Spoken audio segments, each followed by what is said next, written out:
अगर आप भी चाहते हैं कि आरसीएम म्यूजिक के वीडियो सबसे पहले आप तक पहुंचे, तो लाल बटन को दबा के चैनल को सब्सक्राइब जरूर करें और साथ में बेल आइकन को दबाना ना भूलें।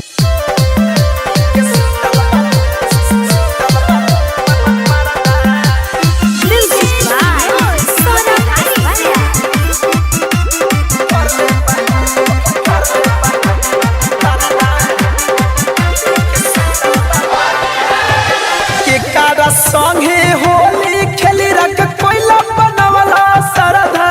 जोरे जोरे निदरदा के कादा संगे होली खेली रख कोइला बनवला सरधा जोरे जोरे निदरदा होली खेलत में परले बा देवारा परदा के सुतल बा मरदा होली खेलत में परले बा देवारा परदा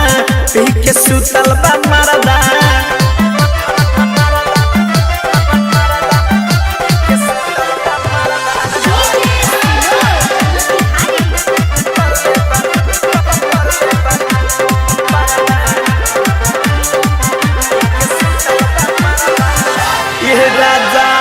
मीटे पुआ चूल्ही पर सही बाके बाकी खइलो न पियलो सब कइलो गोबर माटी ए राजा मीटे पुआ चूल्ही पर सही बाकी खइलो न पियलो ए राजा कइलो गोबर माटी रंगवा अबिरवा ना डलला शरीरवा आ धइला ना एको मुट्ठी गरदा जोरे जोरे निदरदा रंगवा अबिरवा ना डलला शरीरवा धइला ना एको मुट्ठी गरदा जोरे जोरे निदरदा होली खेलत में फले बा देवारा परदा के सुतल बा मरदा होली खेलत में फले बा देवारा परदा के सुतल बा मरदा।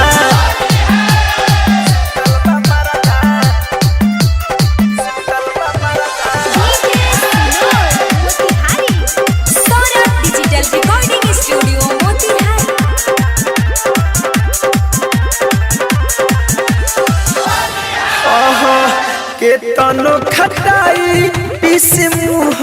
में पियाई कवनो नया सर और सुनी सासु माई ए अम्माजी के तनो खटाई पीस मुँह में पियाई कवनो नया सर करे सुनी सासु माई दर से जो बनवा खेले रंगवा बुझला न तनको दरदा जोरे जोरे निदरदा दर से जो बनवा खेले रंगवा बुझला न तनको दरदा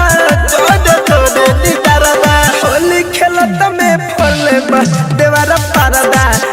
के सुतल बा मरदा होली खेलत में फले बा देवारा परदा के सुतल बा मरदा।